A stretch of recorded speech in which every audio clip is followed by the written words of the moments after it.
கர்த்தருடைய பரிசுத்த நாமத்திற்கு மகிமை உண்டாவதாக.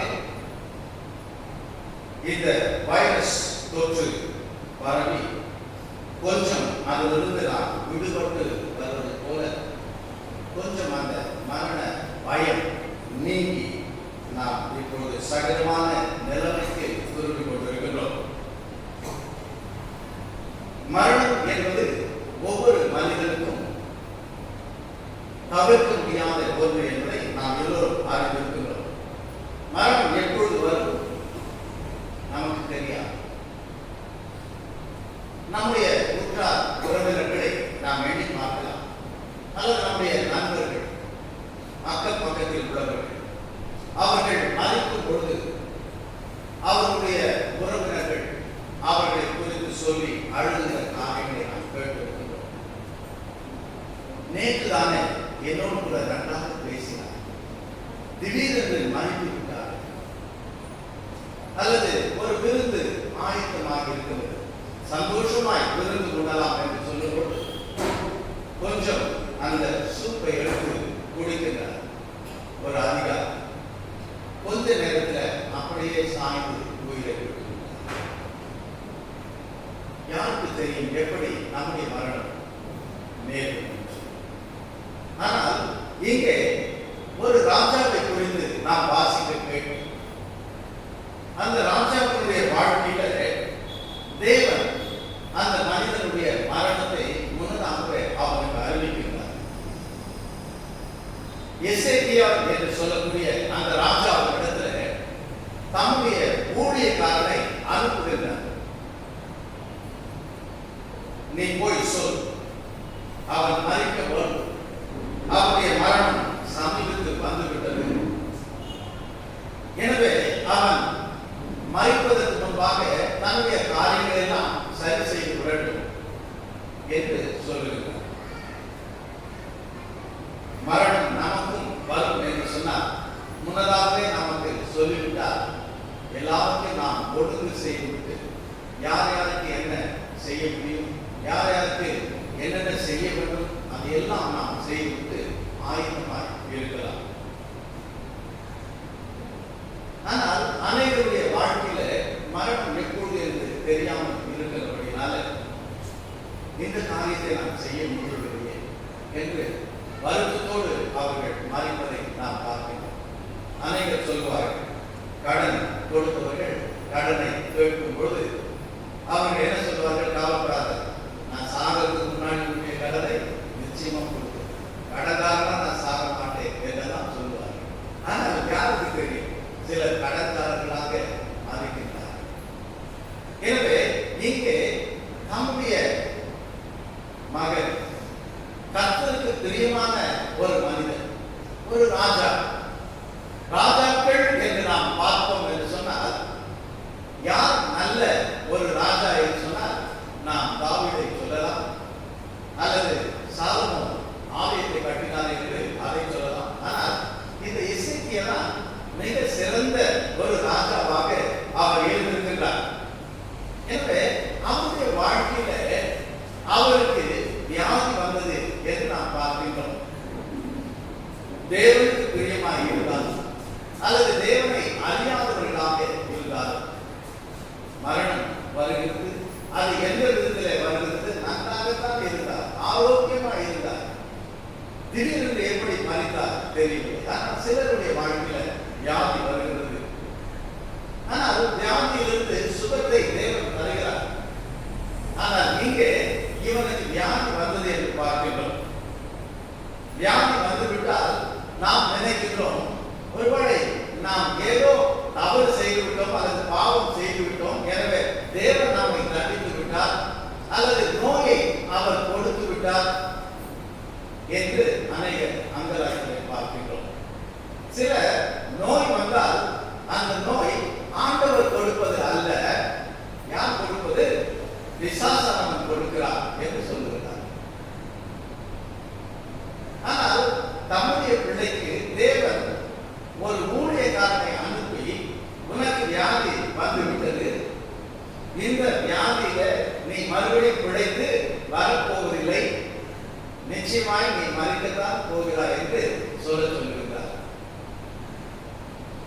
இன்றைக்கு அநேக மக்கள் எந்தெந்த வியாதிகள் இருக்கிறதோ அந்த வியாதிகளை எல்லாம் பிசாசானவன் கொண்டு வருகிறான் என்று சொல்லி, தலைவலியாக இருந்தாலும் சரி, கேன்சர் வியாதியாக இருந்தாலும் சரி, வயிற்று வலியாக இருந்தாலும் சரி, என்னென்ன வியாதிகள் இருக்கிறது என்று சொல்லி நமக்கே தெரியாது.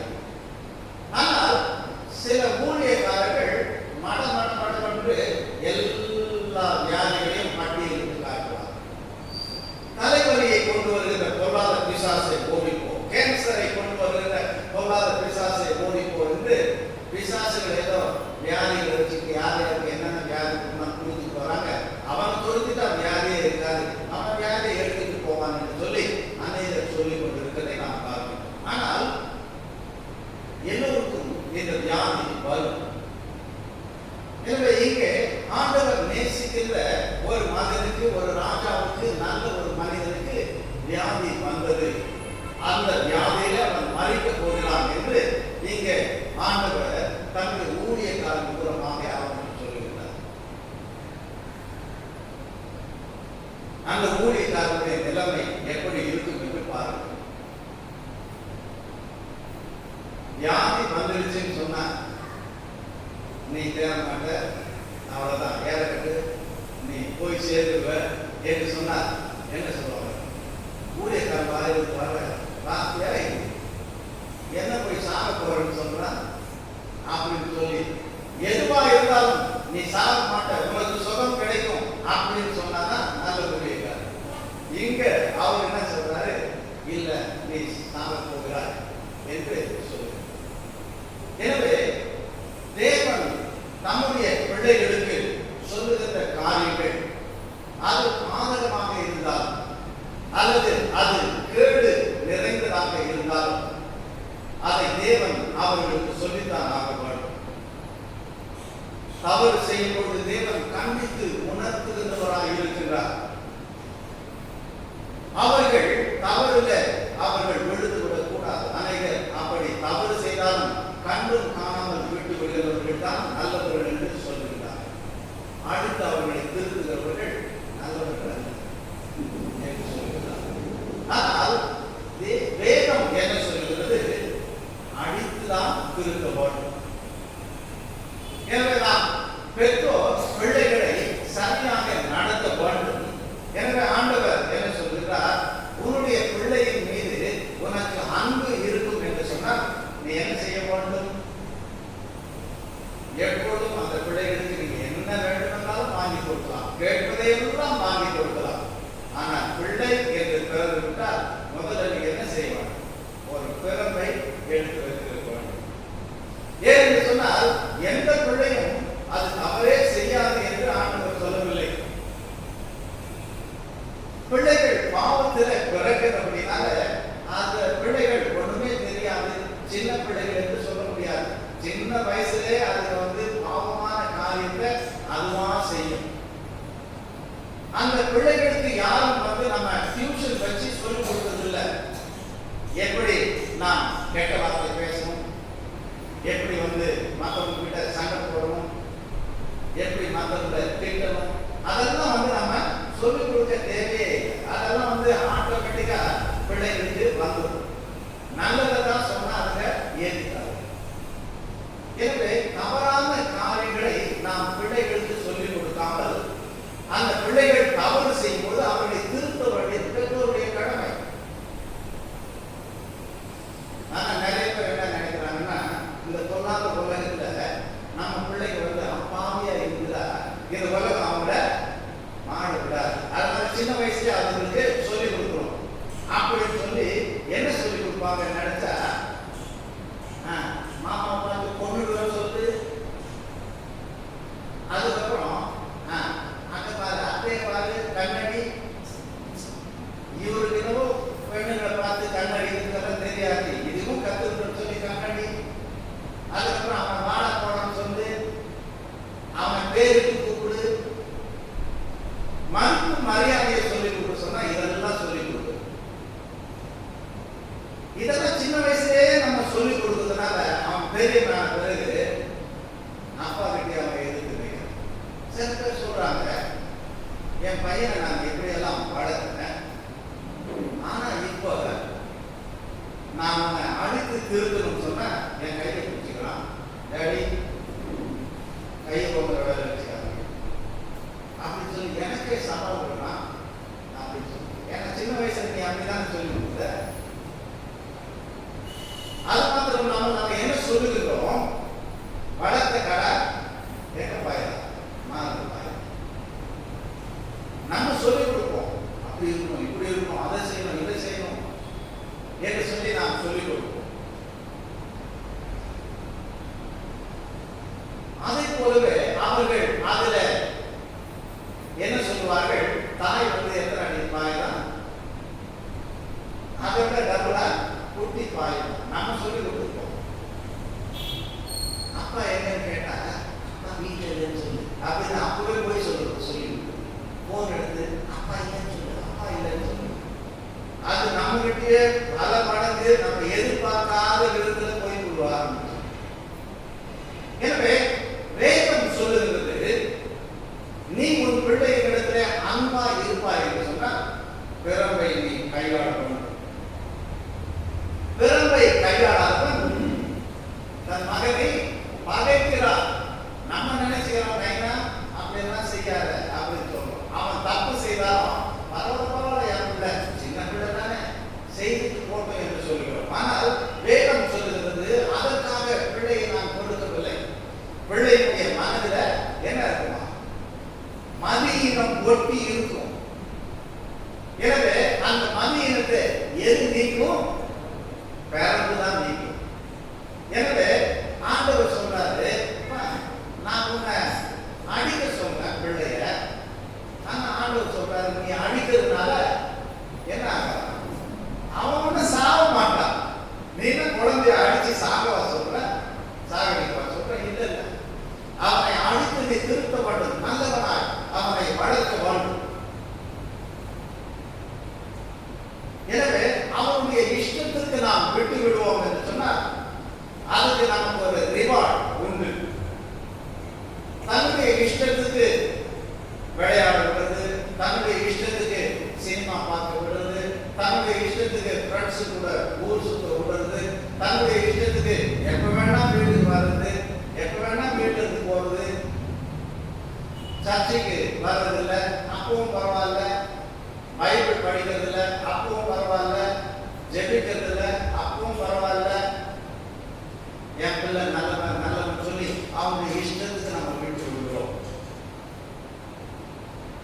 அதிலும் பிள்ளைகளை கண்டிக்கும் பொழுது அவங்களுக்குள்ள பெற்றோருக்குள்ள சண்டை வரும். அப்பா கண்டிச்சா அம்மாவுக்கு பிடிக்காது, அம்மா கண்டிச்சா அப்பாவுக்கு பிடிக்காது. எனவே பிள்ளைகளை நாமே கெட்டு விடுவதற்கு விடுகின்றோம். ஆனால் அப்படி நாம் செய்யும் பொழுது அதுக்கான ரிவார்ட், அதுக்கான வெகுமதி, அதுக்கான பலன் உங்களுக்கு கிடைக்கும் என்று வேதம் சொல்லுகிறது. எனவே தன்னுடைய இஷ்டத்திற்கு விடப்பட்ட மகன் நல்ல ஒரு வெகுமதியை கொண்டு வந்து அம்மாவுக்கு கொடுப்பான். என்ன வெகுமதி? அவமானம், தலை தூக்க முடியல. இதை பெற்று விட்டுட்டு இருக்கிறாங்களே அப்படின்னு சொல்லும் போது யார்தான் பெற்று விட்டாங்க தெரியல. இதை தண்ணி தெளிச்சு விட்டுட்டாங்களே அப்படின்னு சொல்லும் போது எப்படி இருக்கு? அல்லது அவனுக்கு கல்யாணம் பண்ணி வச்சா வந்திருக்கிற அந்த மருமக யாரை திட்டுவாங்க? இதை எப்படி வளர்த்து வச்சிருக்கு பாத்தியா? எனக்கு இப்படி வளர்த்து வச்சு ஏன் தலையில கட்டி வச்சுக்கிறேன் அப்படின்னு சொல்லிட்டு மாமியார தாயார திட்டுவாங்க. ஆனா நாம் சொல்லுகின்றோம், பெண் பிள்ளைகளுக்கும் சொல்லுகின்றோம், ஏன்டி வீட்டுல இருக்கும் போதே நீ எதையாவது வேலைகளை செஞ்சு கொஞ்சம் சமைக்க கொஞ்சம் கத்துக்கலாம்.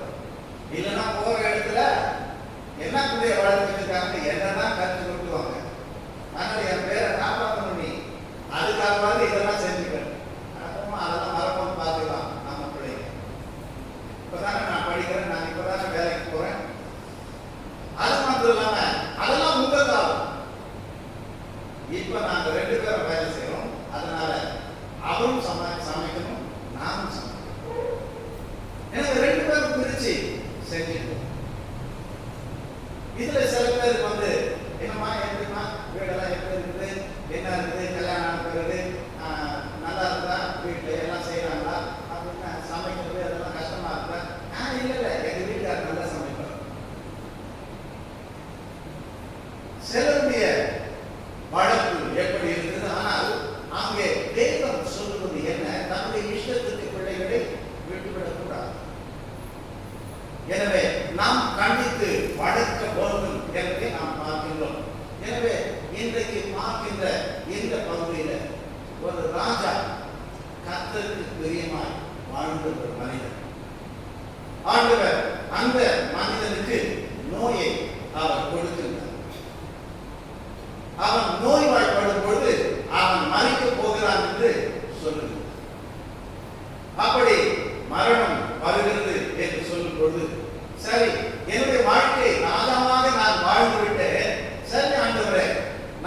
மறிக்கட்டும் என்று சொல்லி அவன் சொல்லவில்லை.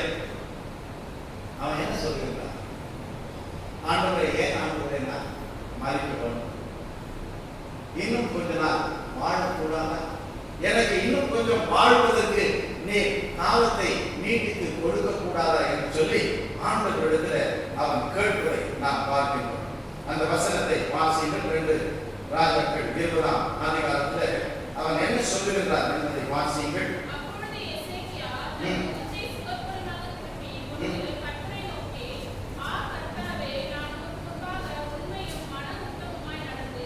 அவன் நான் உமக்கு உண்மையாக இருந்தேன், உண்மையும் மன உத்தமமாய் நடந்தேன் என்று சொல்லுகிறார். ஆண்டவரே, நீ தந்த வாழ்க்கை, நான் உமக்கு முன்பாக வாழ்ந்த என் வாழ்க்கையை பாரும் என்று சொல்லுகிறார். எனவே நீ தந்த வாழ்க்கையில நான் எப்படி வாழ்ந்தேன் என்று அவன் காண்பிக்கின்றான், தேவனிடத்தில் சொல்லுகின்றான். எனவே தேவன் நமக்கு தந்த வாழ்க்கையை நாம் எப்படி வாழ்ந்து கொண்டிருக்கிறோம் என்பதை எண்ணி பார்க்க வேண்டும். இன்றைக்கு ஆண்டவர் நம்முடைய ஆயுசு நாட்கள், இதுதான் உனக்கு நான் கொடுத்த ஆயுசு நாட்கள் போதும் என்று சொன்னார். ஆண்டவரே, இல்லை, நீ தந்த வாழ்க்கையை நான் எப்படி வாழ்ந்தேன் என்று உமக்கு தெரியும் அல்லவா என்று ஆண்டவருடைய சமூகத்தில் நம்முடைய வாழ்க்கையை நாம் சொல்ல முடியுமா? அவர் எப்படி வாழ்ந்தாராம்? உண்மையும் உத்தமமாக அவர் வாழ்ந்தார். தேவனிடத்திலேயே அதை சொல்லுகிறார். மனிதர்களிடத்திலே சொல்லி ஏமாற்றி விடலாம். மனிதர்களுக்கு ஒன்றும் தெரியாது. நம்முடைய இரட்டை வாழ்க்கை யாருக்குமே தெரியாது. நம்முடைய மனைவிக்கு தெரியாமல் இருக்கலாம், நம்முடைய பிள்ளைகளுக்கு தெரியாமல் இருக்கலாம், நம்முடைய நண்பர்களுக்கு தெரியாமல் இருக்கலாம். அட பாவி, இப்படிப்பட்ட மனுஷனா எனக்கு தெரியவே தெரியாது, என்ன வேஷம் போட்டான் என்று சொல்லி ஏமாந்து போகிறவர்கள் அனைவரும். ஆனால் இந்த மனிதன் தேவனிடத்தில் சொல்லுகிறார், நான் வாழ்ந்த வாழ்க்கை உமக்கு தெரியும், மன உத்தமமா நான் வாழ்ந்தேன் என்று சொல்கிறார். வாசிகள்.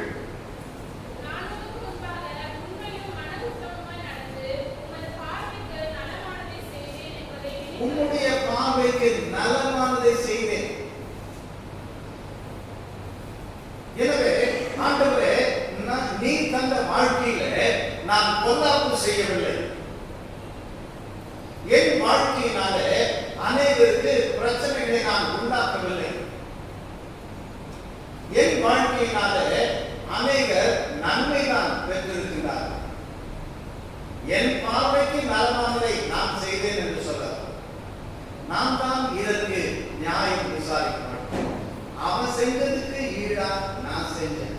அவன் எனக்கு செஞ்சதை விட பெரிய துரோகத்தை நான் அவனுக்கு செய்யல, அல்லது அவன் செஞ்ச துரோகத்தை விட நான் ஒன்றும் பெரிய துரோகம் செய்யவில்லை என்று சொல்லி நாம் மனிதர்களுடைய பார்வையில நாம் தான் நீதிபதி என்று சொல்லி நாம் செய்தது சரிதான் என்று நாம் சொல்லுகிறோம். ஆனால் இவன் அப்படி அல்ல. ஆண்டவரே, என் பார்வையில் அல்ல, உம்முடைய பார்வையில பார்க்கும் பொழுது நான் என்ன செய்தேன்?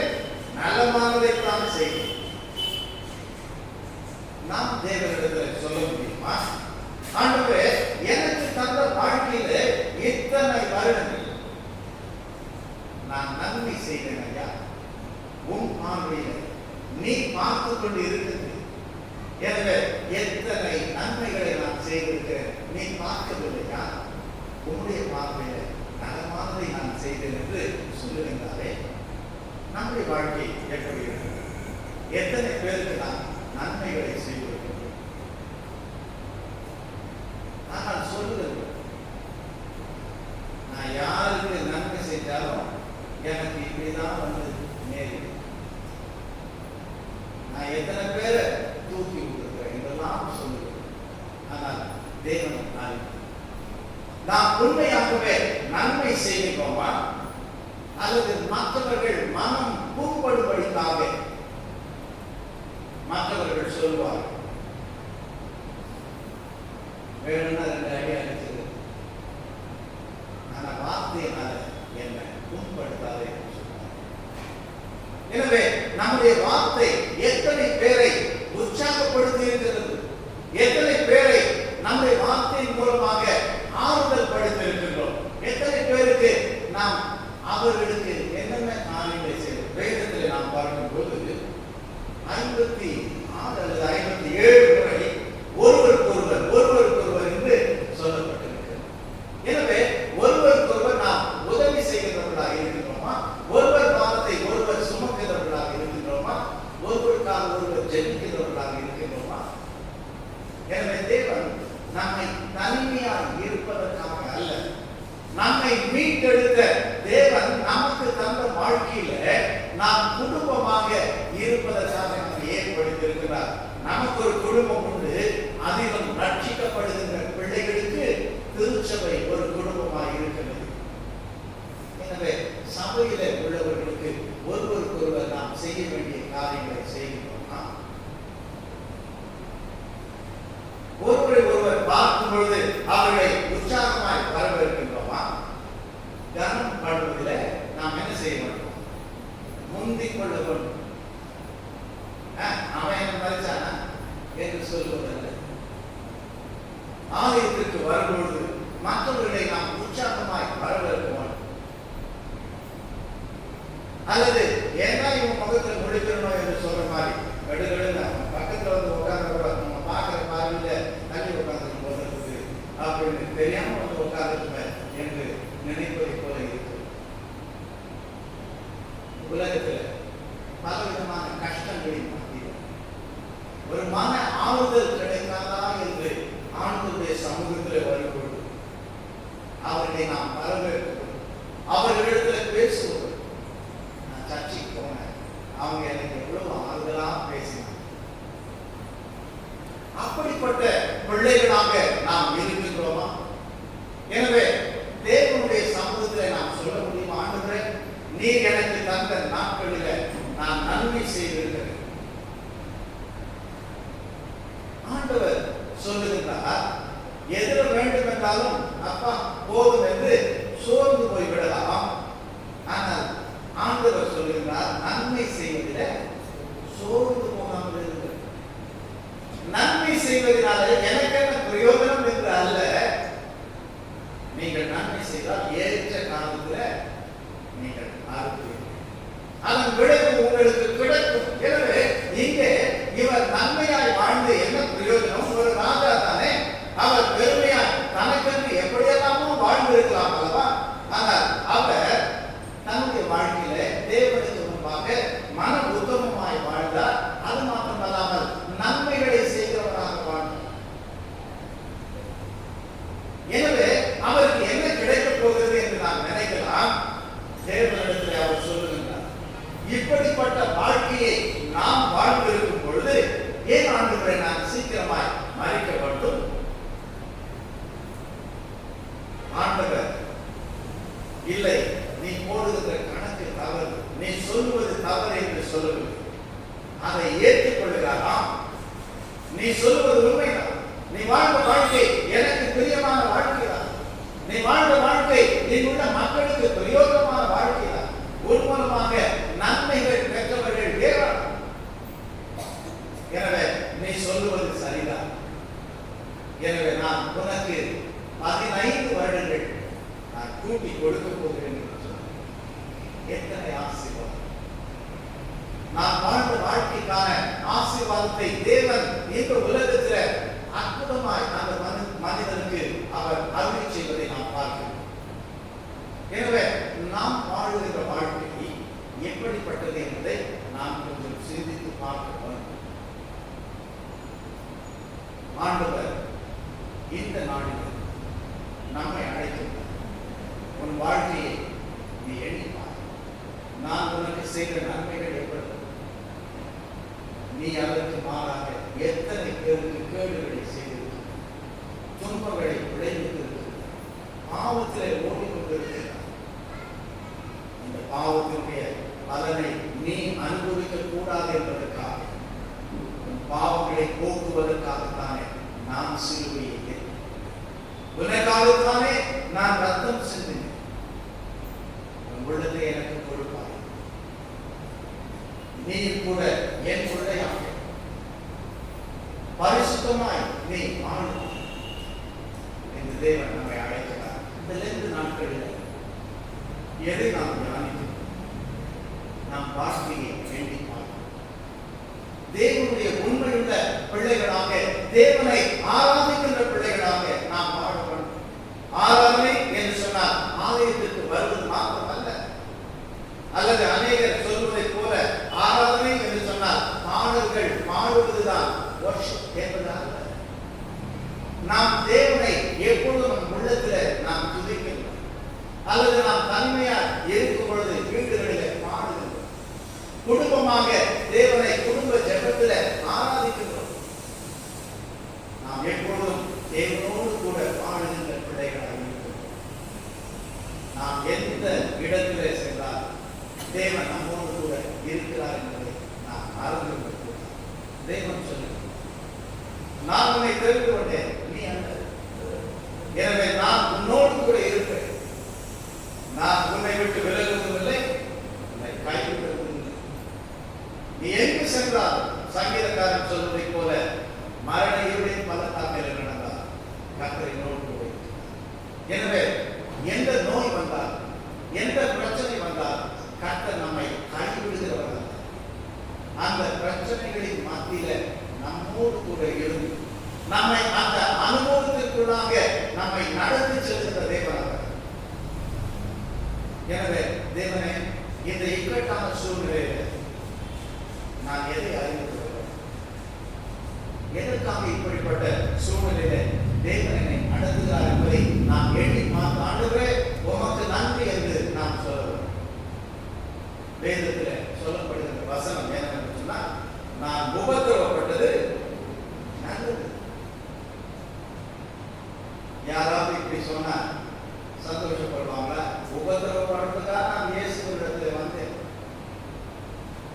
அதுக்கு நான் இயேசுவை ஏற்றுக்காம இருக்கலாமே, என் உபத்திரவங்கள் நீங்க வேண்டும், என் வியாதி நீங்க வேண்டும், என்னுடைய பிரச்சனைகள் மாற வேண்டும், அதற்காகத்தானே இயேசுவை தேடுகிறேன் என்று நாம் சொல்லிக் கொண்டிருக்கிறோம். ஆனால் ஆண்டவர் சொல்லுகிறார், அவருடைய பிள்ளைகளை பலவிதமான சோதனைகளின் மத்தியில தேவன் நடத்துகின்றார். நாம் பாக்கியவானாய் இருக்க வேண்டும் என்று சொல்லுகின்றோம், நாம் மகிழ்ச்சி உள்ளவனாய் இருக்க வேண்டும், நாம் ஆசீர்வதிக்கப்பட்டவனாய் இருக்க வேண்டும் என்று சொல்லுகின்றோம். வேதம் சொல்லுகிறது, யார் பாக்கியவான்? சோதனைகளை சகிக்கிறவன் தான் பாக்கியவான். எனக்கு சோதனையே வேண்டாம் என்று சொல்லுகின்ற கூட்டம் அல்ல. எனவே சோதனையை சகிக்கிற மனுஷன் பாக்கியவான். எனவே சோதனையின் மத்தியில நாம் கடந்து செல்லும்போது கர்த்தர் கைவிட்டு விட்டார் என்பது அல்ல, அதை சகிக்க தேவன் தான் நமக்கு தருகிறார். எனவே நாம் ஆண்டவருடைய பிள்ளை. ஆண்டவரே, வியாதிகளிலே நீர் என்னை விட்டு விடவில்லையே, துன்பத்திலே நான் துவண்டு போய் விடவில்லையே, அல்லது கஷ்டம், நெருக்கம், கடன் வாங்கும் என்று வரும்போது எதற்காக நான் வாழ வேண்டும் என்று சொல்லி நான் தற்கொலை செய்து கொள்ளவில்லையே, இத்தனை கஷ்டங்களையும் தாங்குவதற்கு யார் பலன் கொடுக்கிறார்? ஆண்டவர் பிராணிக்கு மிஞ்சி சோதிக்காத தேவன் என்று பார்க்கின்றோம். எனவே சோதனையே தராத தேவன் என்று அல்ல, சோதனையை தேவன் அனுமதித்தாலும் அந்த சோதனையில் இருந்து தப்பித்துக் கொள்ளக்கூடிய போக்கையும் உண்டாக்குகின்றவர் நம் தேவன். எனவே பயப்படாதே, கலங்காதே, திகையாதே என்று சொல்லுகின்ற நம் தேவன். நாம் வெற்றியுள்ள வாழ்க்கை வாழ பல கஷ்டங்கள், துன்பங்களின் மத்தியிலும் கர்த்தர் நம்மை கரம் பிடித்து நடத்துகிறவர் என்பதை நாம் பாராட்டுகிறார். எனவே இந்த எசேக்கியா ராஜா சொல்லுகின்றார், ஆண்டவரே, என் வாழ்க்கை உமக்கு தெரியும். எனவே இந்த நாளில நம்முடைய வாழ்க்கையும் ஆண்டவருடைய சமூகத்துல நாம் திறந்து காண்பிக்க, அப்பா, இதுவரைக்கும் வாழ்ந்த வாழ்க்கை நீ பார்த்தது தானே, எவ்வளவு கேடுள்ள மனுஷன் தான், என் வாழ்க்கையில உமக்கு இடமில்லை என்று சொல்லி வாழ்ந்து கொண்டு இருக்கின்றேன். நான் எதற்காக ஆண்டவருடைய சமூகத்தை தேட வேண்டும்? நான் எதற்காக ஆண்டவருடைய ஊழியத்தை செய்ய வேண்டும்? எதற்காக ஆண்டவருடைய ஊழியத்தை நான் தாங்க வேண்டும்? இதெல்லாம் எனக்கு வேண்டாம், என் வாழ்க்கையை நான் அனுபவிக்க வேண்டும் என்று சொல்லி நான் மனம் போன போக்கிலே வாழ்ந்து என் தாய் தகப்பனை கனப்படவில்லை, என் சகோதரர்களை நேசிக்கவில்லை, என்னுடைய உற்றார் உறவினர்களுக்கு எந்த நன்மையும் செய்யவில்லை.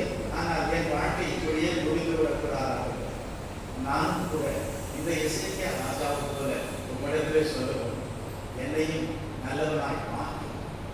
உன் பார்வையில மனரம்யமாய் வாழ, நானும் நல்ல பிள்ளையாய் வாழ எனக்கு பலன் தாரும்.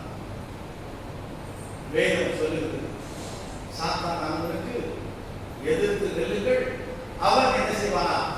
ஓடி போவான்.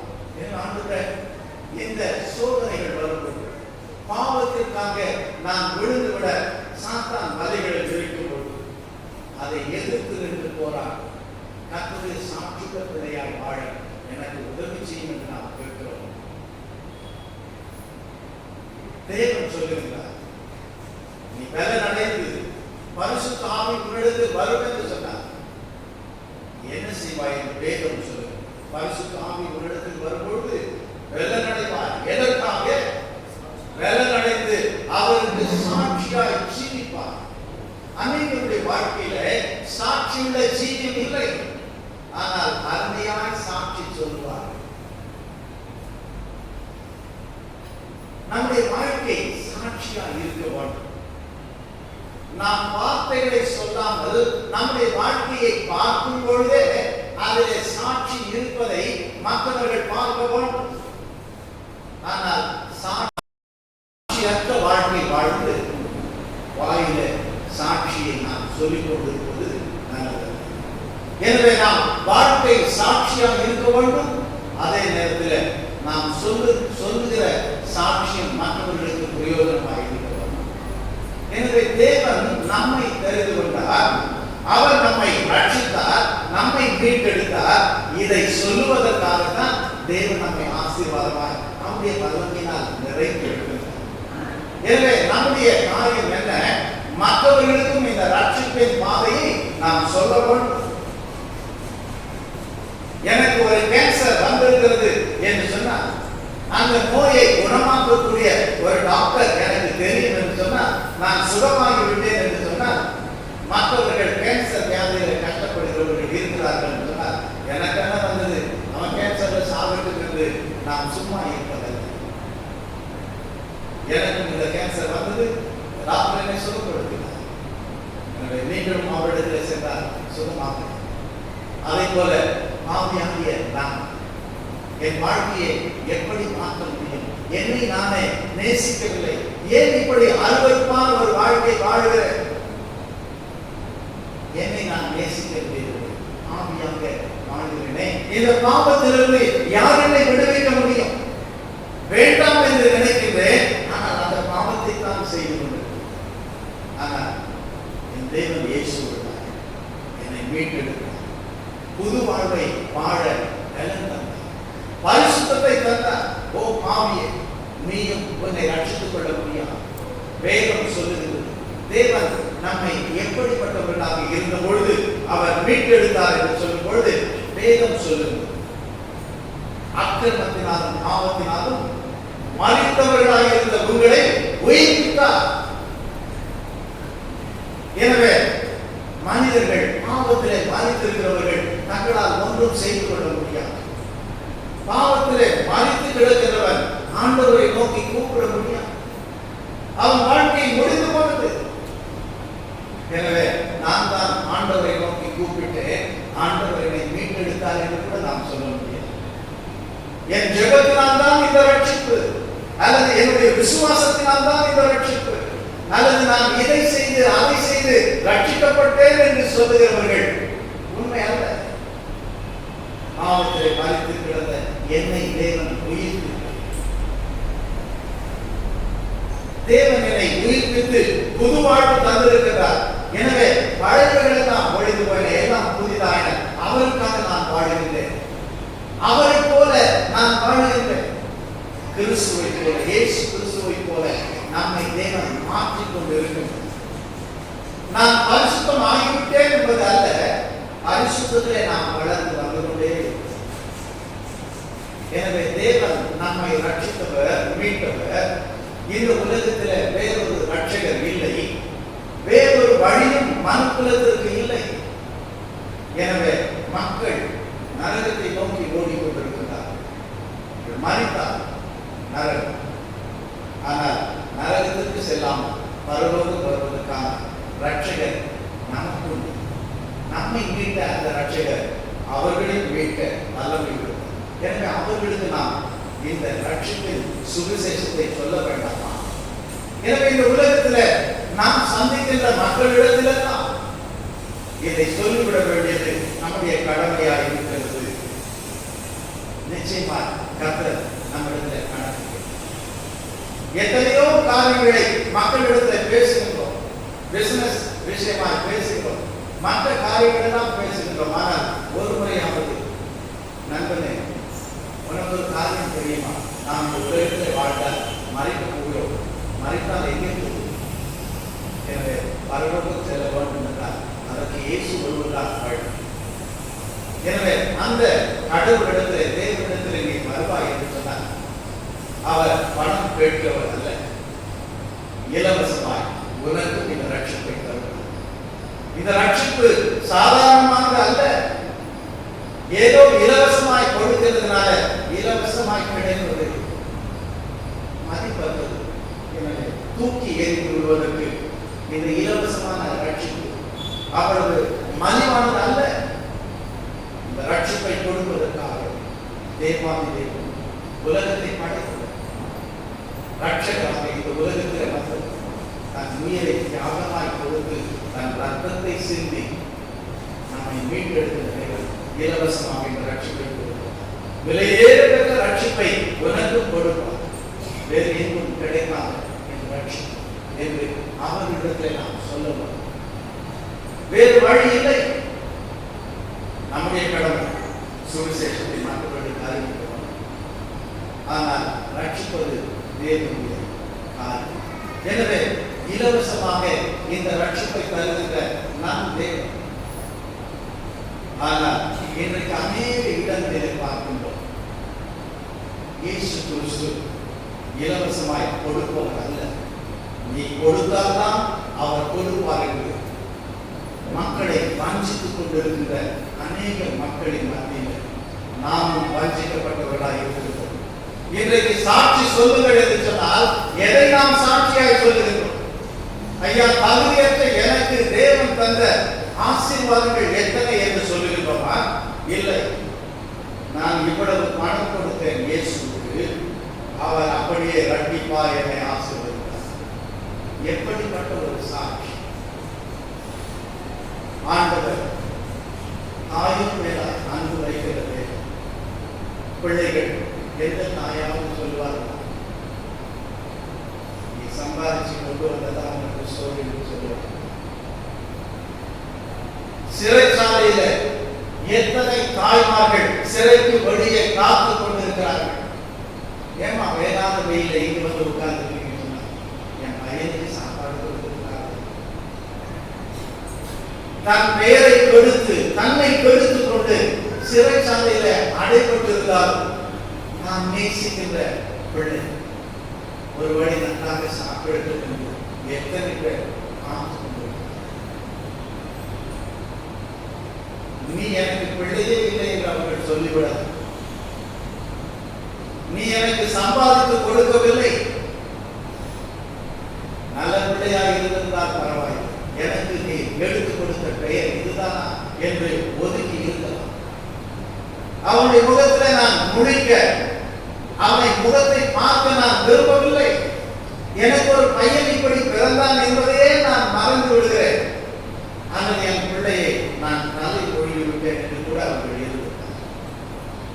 ஆனால் தான் அன்பு எப்படிப்பட்டது? ஆனால் நாம் தேவனுடைய அன்பு அதிலும் மேலும். அந்த தேவன் சொல்லுவார், நீ கஷ்டப்பட்டு நிலத்தில் வேர்வை சிந்தி கொஞ்சம் சம்பாதித்து அதை கொண்டு வந்து என்னிடத்தில் கொடுத்தால்தான் நான் உங்களுக்கு இரட்டிப்பாய் கொடுப்பேன் என்று இயேசு கிறிஸ்து சொல்லுவார். ஆனால் எத்தனை பேர் நாம் அப்படி சாட்சி சொல்லிக் கொண்டிருக்கிறோம்? என் இயேசு என்னை இலவசமாய் ஆசீர்வதிக்கவில்லை. இந்த சர்ச்சை கட்டத்துக்காக ஒரு சதுர அடிக்கு இவ்வளவு பணம் நான் கொடுத்தேன். அதை கொடுத்ததுனால்தான் ஆண்டவர் எனக்கு ஒரு பெரிய பங்களா கொடுத்தார். இதுதான் சாட்சி.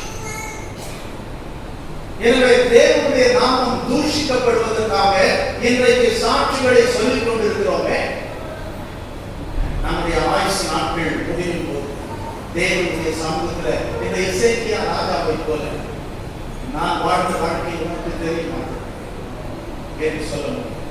அல்லது அந்த எசேக்கியா ராஜாவுக்கு 15 வருடங்களை நீட்டித்து கொடுத்த தேவன் நம்முடைய வாழ்க்கையில கடந்த வருடத்தை எண்ணிப்பார். ஒரு வருஷ வாழ்க்கையை தேவனிடத்தில் நாம் காட்ட முடியும். ஆண்டவருடைய வார்த்தை என்ன சொல்கிறது என்று சொல்லி வேதத்தை கூட நாம் வாசிக்க மனமாற்றவர்களாய் இருக்கிறபடினால்தான் பொல்லாத மனிதர்கள் தேவனுடைய நாமத்தை தூஷணமாக வழங்கிக் கொண்டிருக்கிறார். வேதம் அப்படி சொல்லவில்லை, ஆனால் நாம் வேதத்தை தியானிக்கவில்லை. எனவே பிசாசானவன் வசனத்தை எடுத்து தேவனிடத்திலே தவறாய் சொன்னதை போல அநேகர் வசனத்தை தான் சொல்லுகிறார், ஆனால் வேறு விதமாய் சொல்லி தேவனுக்கு பிடித்தமில்லாத காரியங்கள் செய்து கொண்டிருக்கிறார். ஆண்டவரிடத்துல பிசாசானவன் கேட்பதை போல பிசாசானவன் ஆண்டவரிடத்துல வந்து கேட்ட கேள்வி என்ன? நீ தேவனுடைய குமாரனே ஆனால் என்று சொல்லுகிறார். அப்பொழுதுதான் ஆண்டவர் சொல்லி அவரை ஆசீர்வதிக்கின்றார். அவர் யோவான் ஸ்நானகன் ஞானஸ்நானம் கொடுக்கும் பொழுது அங்கே ஞானஸ்நானம் பெற்று அவர் கரை ஏறும் பொழுது வானத்திலிருந்து சத்தம் உண்டானது. என்ன சத்தம்? இவர் என்னுடைய நேசகுமாரன், இவரில் பிரியமாயிருக்கிறேன், என்னுடைய மகன், நான் பிரியமுள்ள மகன் என்று ஆண்டவர் சொல்லிவிட்டார். உடனடியாக பரிசுத்த ஆவியானவர் வனாந்தரத்துக்கு அவரை அழைத்து செல்லும் பொழுது சாத்தான் கேட்கிறான், நீ தேவனுடைய குமாரனா? இப்பதான் ஆண்டவர் சொன்னாரு. அதை எல்லோரும் கேட்கும் காதுல ஏசப்பாவும் அதை கேட்டார். ஆனா இப்ப சாத்தான் சொல்றான், நீ தேவனுடைய குமாரன். அப்படி நீ தேவனுடைய குமாரனா என்று சொல்லி கேட்கும் பொழுது அவன் சொல்லுவது என்ன? காட்டு பார்க்கலாம். நீ தேவனுடைய குமாரனா இருந்தால் என்ன செய்ய வேண்டும்? கல்லை அப்பமாக்க வேண்டும். ஆண்டவர் எனக்கு சக்தி இல்லைன்னு சொன்னாரா? சக்தி இருக்கிறது, பலன் இருக்கிறது. ஆனால் சாத்தானே நீ சொல்வது சரியல்ல. இது வேத வசனம் என்ன சொல்லுது சொல்லி தேவன் வசனத்தை எடுத்து சாத்தான் இடத்துல சொல்லுகிறார். அப்பத்தினாலே மாத்திரமல்ல, தேவனுடைய வாயிலிருந்து பிறக்கின்ற ஒவ்வொரு வார்த்தையினால் அவருடைய வார்த்தையினாலே பிழைக்கும். எனவே இந்த வசனம் நம்மை பிழைக்க செய்யும், நமக்கு பிழைப்பூட்டும் ஜீவனை தருகிற வசனம். எனவே இன்றைக்கும் கூட அநேகர் கேட்கலாம், நீ தேவனுடைய பிள்ளையா காட்டு, நான் தேவனுடைய பிள்ளை சொல்லி என்கிட்ட இருக்கிற காட்டும் என்று சொல்லி சொல்லுவார். ஆனால் நாம் எதை காட்ட வேண்டும்? நம்முடைய சக்தியோ அல்லது அவங்க சொல்ற மாதிரி ஆமா நான் இதெல்லாம் செஞ்சுதான் தேவனுடைய பிள்ளையா மாறினு சொல்வது இல்லை. வேத வசனம் குறித்துக் கொள்ளுங்கள். யோவான் 1ஆம் அதிகாரம் 12ஆம் வசனம். எனவே இந்த வசனம் சொல்லுகிறது, அவருடைய நாமத்தின் மேல் விசுவாசப்பட்டவர்களாக அவரை ஏற்றுக்கொண்டவர்கள் எத்தனை பேர்களோ அத்தனை பேர்களும் தேவனுடைய பிள்ளைகளாகும்படி அதிகாரம் கொடுத்திருக்கிறார். இந்த வசனம் சொல்லுகிறபடி நான் தேவனை விசுவாசித்தேன், ஏற்றுக்கொண்டேன். அந்த விசுவாசத்தை தந்தவர்கள் தேவன். எனவே நான் அவருடைய பிள்ளை என்று வசனத்தை மாத்திரம் சொன்னால் போதுமா. ஆனால் மற்றவர்கள் வசனம்லாம் வேண்டாம், நீ காட்டு என்று சொல்கிறார்கள். ஆனால் அதுவல்ல. எனவே வேத வசனத்தின்படி வாழுகின்ற பிள்ளைகள் தான் வெற்றியுள்ள கிறிஸ்தவர்களாய் வாழ முடியும். இன்றைக்கு எசேக்கியேல் தீர்க்கதரிசியுடைய அந்த எசேக்கியா ராஜாவுடைய வாழ்க்கையை பார்க்கிறோம். ஏசாயா தீர்க்கதரிசி புத்தகம் 38ஆம் அதிகாரம் நினைக்கிறேன், அதிலும் இந்த சம்பவம் எழுதப்பட்டிருக்கிறது. ஏசாயா தீர்க்கதரிசி புத்தகம் 38 அதிகாரம் தான் இருக்கிறா, பார்த்துக் கொள்ளுங்கள்.